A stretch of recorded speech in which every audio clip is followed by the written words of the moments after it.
परमेश्वर को धन्यवाद देते हैं आज की सुंदर सुबह के लिए। आज का दिन प्रभु ने एक बार फिर से मुझे और आपको दिया है।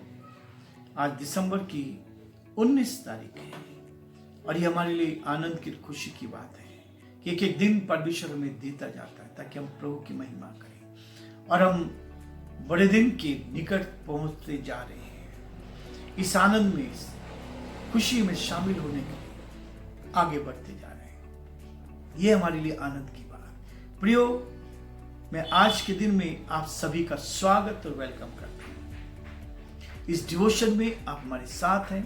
प्रभु आप सबको बहुत बड़ी आशीष दे ताकि आप जीवन में और आगे बढ़ते जाएं और परमेश्वर की महिमा का कारण बन सके। परमेश्वर ने अपनी महिमा को प्रकट किया। हम देख रहे हैं आज्ञाकारिता। परमेश्वर मुझे और आपको आज्ञाकारी बनाना चाहता है। एक ऐसी सुंदरी जिसको परमेश्वर ने पसंद किया, एक ऐसी सुंदरी जो सारी दुनिया में से एक को चुना गया, वो ऐसी जो परमेश्वर ने चुनी, वो कितनी सुंदर होगी, जिसका नाम मरियम था। मरियम था। और जब सरदूत उसके पास आया तब उसने एक ही चीज कही अपने जीवन में। परमेश्वर की आज्ञाकारिता को पालन करने के लिए उसने इस बात को कहा।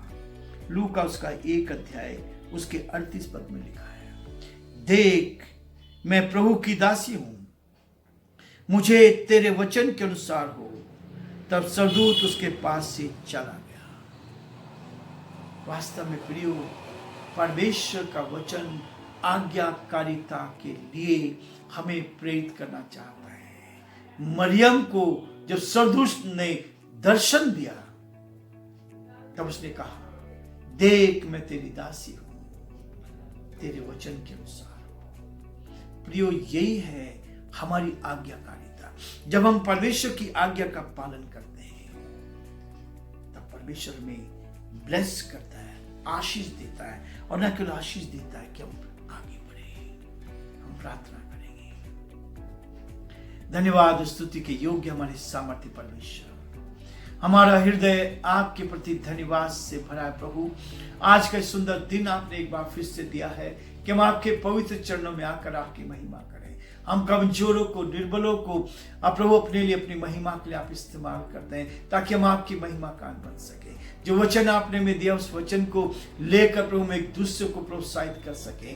इस वचन के द्वारा प्रभु हम सबसे बातचीत कर, ताकि परमेश्वर वचन हमारे जीवन को और अधिक प्रोत्साहित कर सके। धन्यवाद देते हैं, आपकी स्तुति करते हैं, आपकी प्रशंसा करते हैं। प्रभु आप महान प्रभु हैं, दयालु पिता है, विश्वास के योग्य परमेश्वर है, अपने बच्चों पर दया करते हैं।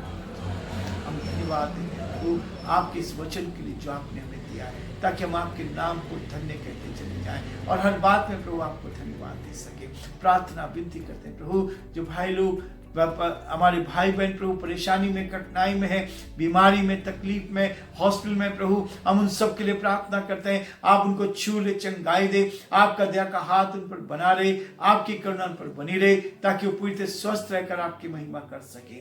हमारे देश के लिए हम प्रार्थना करते हैं, हमारे प्रधानमंत्री के लिए प्रार्थना करते हैं, राष्ट्रपति के लिए प्रार्थना करते हैं, हमारे प्रदेश के लिए, इस प्रदेश पर आपकी आशीष चाहते हैं, प्रदेश के मुख्यमंत्री के लिए प्रभु हम आपको धन्यवाद देते हैं। वजनलाल जी को आपके हाथ में सौंपते हैं, आपका हाथ उन पर बना रहे। हम प्रार्थना विनती करते हैं प्रभु जी, जो जिम्मेवारी आपने दी है उस जिम्मेवारी को उठाने की सामर्थ्य और शक्ति आप उनको प्रदान करें, ताकि परमेश्वर ये बड़ी जिम्मेवारी आपकी ओर से उनको मिली है, ताकि सीएम के रूप में राजस्थान की प्रभु जी बागडोर उनके हाथों में। हम यही चाहते हैं प्रभु आपकी सुरक्षा उनके साथ बनी रहे, उनको सुरक्षित रखें और आगे बढ़ाएं, ताकि वो परमेश्वर आपके वचन को जान पाए।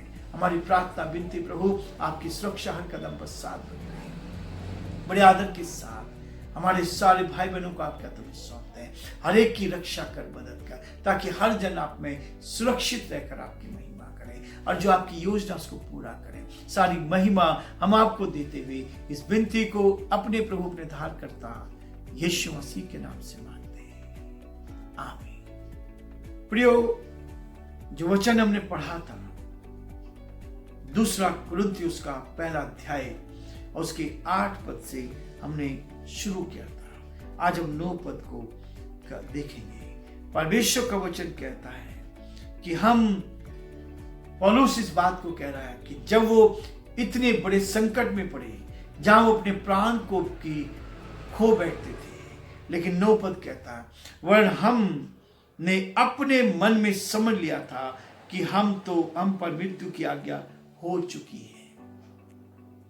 इस स्थान तक पहुंच गए थे, इतनी बड़ी कठिन परीक्षा, इतने क्लेशों में थे कि उन्होंने सोचा कि हम तो मृत्यु की आज्ञा हमारे लिए हो चुकी है। प्रियो, हम देखते हैं कि जब परमेश्वर अपने लोगों को इस्तेमाल करता है, तब समस्या में से होकर ले जाता है।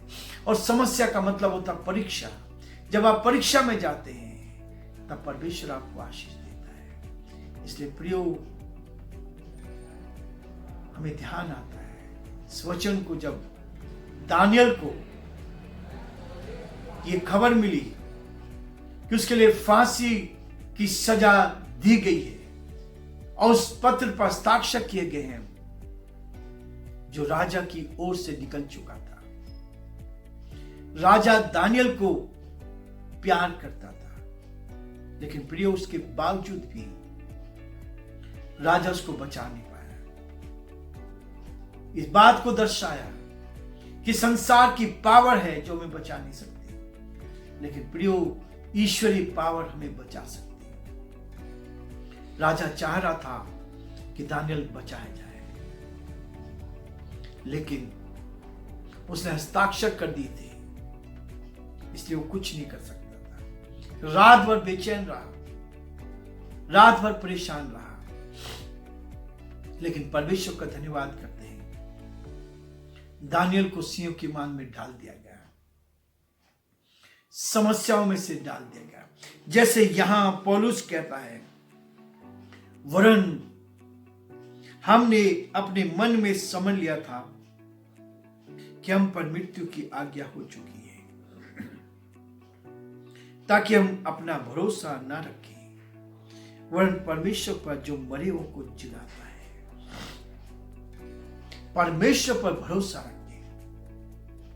दानियल ने परमेश्वर पर भरोसा रखा, और वहां लिखा है दानियल किताब में उसके 4 अध्याय में इस बात को पाते हैं कि वो अपनी कोठरी में गया, दरवाजा बंद किया, और उसने वहां अपनी रीति के अनुसार परमेश्वर से प्रार्थना की। वो विचलित नहीं हुआ, बेचैन नहीं हुआ, लेकिन परमेश्वर हमें अपने प्रेम का एहसास कराता है ताकि हम जीवन में आगे बढ़ते जाएं।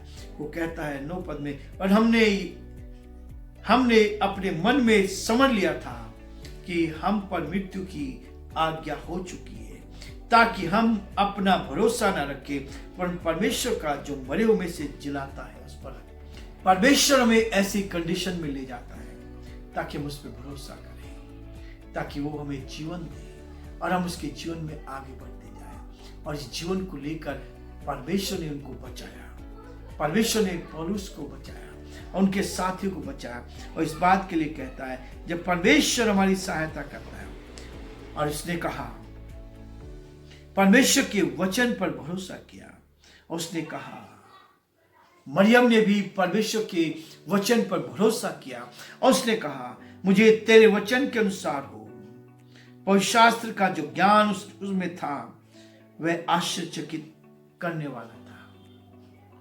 जो वचन का ज्ञान उसके पास था, मरियम ने भी जब स्वर्गदूत ने उसको कहा, इसी बात को कहा, और इस बात को देखकर वास्तव में परमेश्वर ने जगत की रचना की है, परमेश्वर ने इस पृथ्वी की रचना की है, और इसलिए उसने इस बात को देखा, उद्धारकर्ता का जन्म मरियम के द्वारा होने वाला था, पवित्र आत्मा की सामर्थ के द्वारा।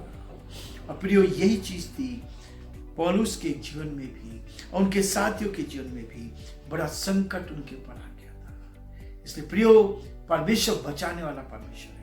जिन्होंने उसकी ओर दृष्टि की उन्होंने ज्योति पाई और उनका मुख कभी काला न होने पाया। इसलिए प्रियो, परमेश्वर में ढाढ़स देता है, हिम्मत देता है, ताकि ईमानदारी के साथ, सच्चाई के साथ हम उसके साथ साथ चलते जाएं और परमेश्वर की महिमा करते रहें। प्रियो, आज हम ये रुकना चाहेंगे, कल फिर इससे आगे बढ़ेंगे ताकि परमेश्वर की महिमा हमारे जीवन के द्वारा हो सके। प्रभु आप सबको बहुत आशीष दे।